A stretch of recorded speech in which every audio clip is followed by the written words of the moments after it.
Hello दोस्तों, कैसे हैं आप सब। उम्मीद करते हैं अच्छे होंगे। आपकी पढ़ाई लिखाई अच्छे से चलती होगी।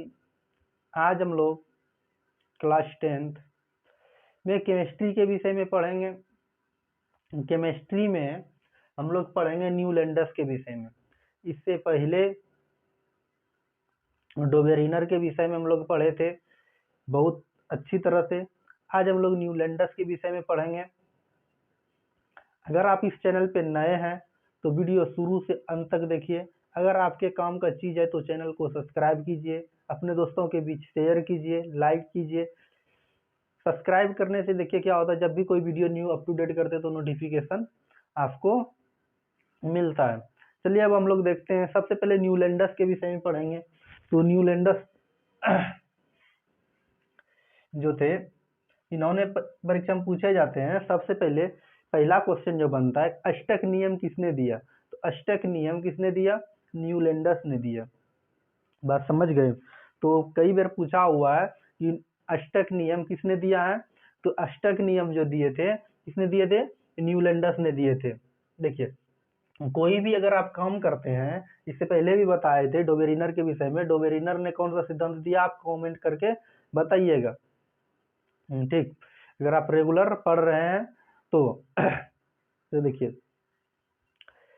ये जो थे न्यूलैंडस ने काम करना बहुत पहले से ही शुरू कर दिया था। लेकिन इसको जब इस इंसान को जिस समय सफलता मिलती है उसी समय उसका क्या होता है, मान्य होता है। तो न्यूलैंडस ने जो है, ये ब्रिटेन के रहने वाले थे और मतलब अपना काम जो खोज करना 1863 ईस्वी से ही, इससे पहले से ही शुरू कर दिया था। लेकिन ब्रिटेन के पत्रिकाओं में पहली बार इसकी बात को छापा गया। जैसे कि आप कोई बात छपाना चाहते हैं अखबार में तो आप 1000 बार बोलिएगा तो एक बार छापेगा।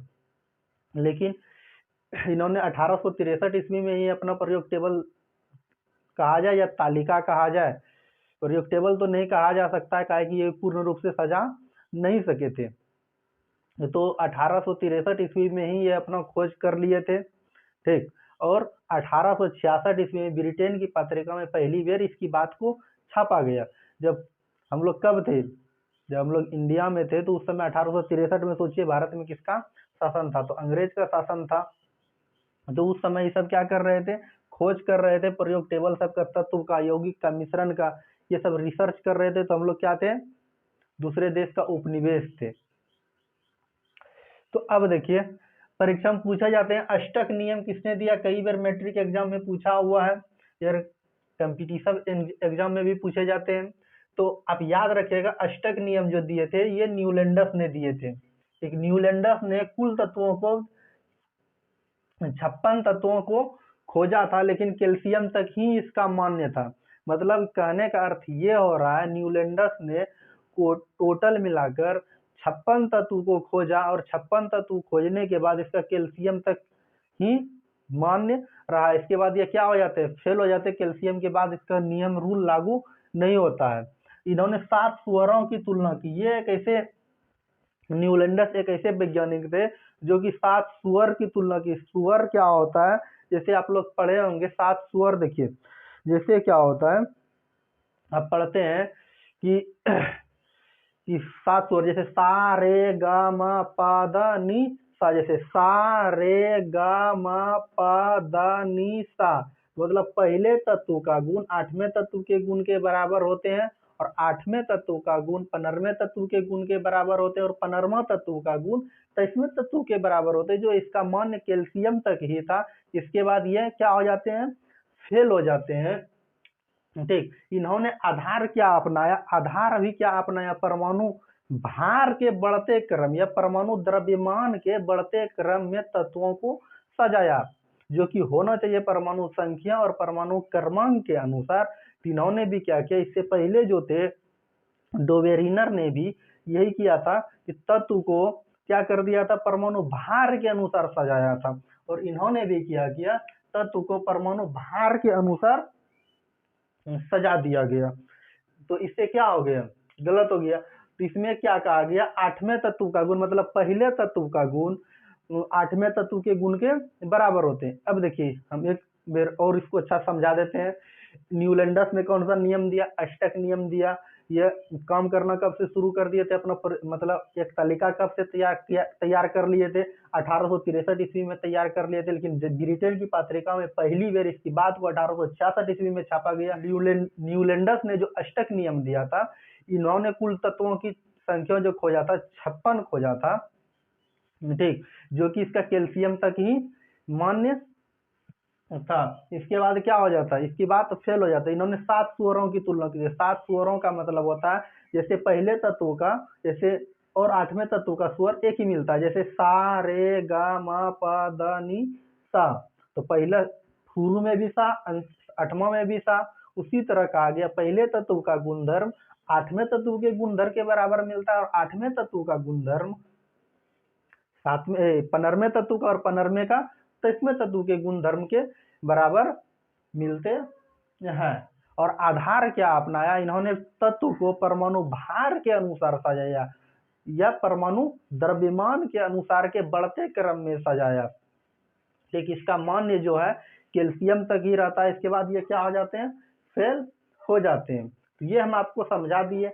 अब देखिए न्यूलैंडस ने और बहुत सारे ऐसे गलतियां किए थे जो कि इसके विषय में बाद में रिसर्च होने के बाद में पता चला।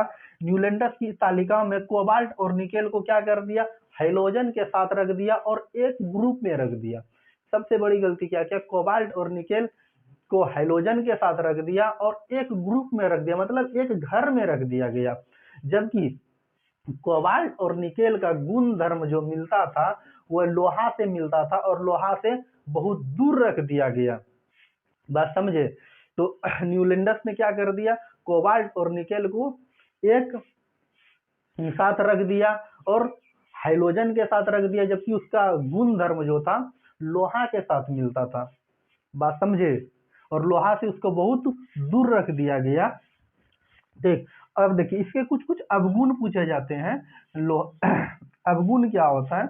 जैसे कि कैल्शियम तक ही ये अपने सिद्धांत को सजाया, मतलब इससे पहले भी बताया। तो इसका मान्य कहाँ तक था? कैल्शियम तक ही, ताकि सारे गामा पादा निशा पे चलते हैं तो 23वें तत्व कैल्शियम तक ही चलता है। एक ही वर्ग में असमान द्रव्यमान वाले तत्व को रख दिया गया। अब देखिए निकेल का अलग द्रव्यमान होता है और कोबाल्ट का अलग द्रव्यमान होता है, और अलग अलग द्रव्यमान वाले तत्व को एक ही में एक ही वर्ग में रख दिया गया। और इसके समय अक्रिय गैसों की खोज नहीं हुई थी, और इन्होंने अक्रिय गैसें के विषय में कुछ भी नहीं बताया था। ठीक, और न्यूलैंडस का तालिका में अंतिम तत्व जो कहां पर अंत होता है या कहां पर समाप्त होता है? तो थोरियम पर क्या होता है? समाप्त होता है। बात समझे? अब देखिए आज हम लोग पढ़े क्या क्या। सबसे पहले न्यूलैंडस ने कौन सा नियम दिया? तो न्यूलैंडस ने अष्टक नियम दिया। अपना ये इन्होंने तालिका कब तैयार कर लिया था? 1863 ईस्वी में तैयार कर लिया था, जबकि ब्रिटेन की पत्रिका में पहली बार 1866 ईस्वी में छापा गया। बात समझे? और न्यूलैंडस के समय कुल तत्वों की संख्या, खोजी गई तत्वों की संख्या 56 थी, जो क्या कैल्शियम तक ही मान्य था। इन्होंने 7 स्वरों की तुलना की, जैसे सारे गामा पादा निशा। इन्होंने कहा पहले तत्व का गुण 8वें तत्व के गुण के बराबर होता है, और 8वें तत्व का गुण 15वें तत्व के गुण के बराबर होता है, और 15वें तत्व का गुण 23वें तत्व के गुण के बराबर होता है। और इन्होंने क्या कर दिया? अलग अलग द्रव्यमान वाले तत्व को एक ही घर में रख दिया गया। जैसे कि कोबाल्ट और निकेल की बात करते हैं, इसका अलग अलग द्रव्यमान होता था और इसको हाइड्रोजन के साथ रख दिया और एक ही वर्ग में रख दिया गया। इससे क्या हो गई? बहुत सारे गलती हो गई। जबकि कोबाल्ट और निकेल का गुण धर्म जो मिलता था लोहा के साथ मिलता था, और इन्होंने क्या कर दिया? हाइड्रोजन के साथ रख दिया और एक साथ रख दिया गया। और इसके अवगुण की बात करें तो अवगुण भी बहुत सारे अवगुण थे। इसके समय अक्रिय गैसों की खोज नहीं हुई थी, और असमान द्रव्यमान वाले तत्व को एक ही वर्ग में घुसा दिया गया। और न्यूलैंडस की तालिका में समाप्त जो होती है अंतिम तत्व जो है ये थोरियम होता है। बात समझे? अब चलिए कुछ बात करते हैं। क्या जैसे हम नीचे न्यूलैंडस की तालिका को बनाए हुए हैं, अगर आपको स्क्रीन पर दिख रहा है तो ठीक है, नहीं तो हम क्या करते हैं बोर्ड पे बनाए हुए हैं, और आप इसको क्या कीजिएगा, देखिएगा। तो यहाँ देखिए हाइड्रोजन है, लिथियम है, इसके बाद फ्लोरीन है, क्लोरीन है, कोबाल्ट और निकेल यहाँ आपको दिखता होगा। ठीक, कोबाल्ट और निकेल यहाँ पर क्या होता होगा, दिखता होगा। तो इन्होंने क्या कर दिया, अलग अलग द्रव्यमान था और एक ही वर्ग में रख दिया गया। तो ये इनकी कमियां थी, बात समझे। तो ये इसके कमियां थी, आप इसको क्या नोट करना चाहते हैं तो नोट कर लीजिएगा। ठीक, तो इसके विषय में पूर्ण रूप से हम पढ़ा दिए। ठीक, अगर वीडियो आपको क्या लगी, अच्छी लगी, तो आप क्या कीजिएगा, चैनल को सब्सक्राइब कीजिएगा, अपने दोस्तों के बीच शेयर कीजिएगा, ताकि जब भी कोई new video up to date करें तो नोटिफिकेशन आपको मिले। चलिए, इस वीडियो को देखने के लिए आपको धन्यवाद। चलिए मिलते हैं नेक्स्ट क्लास में।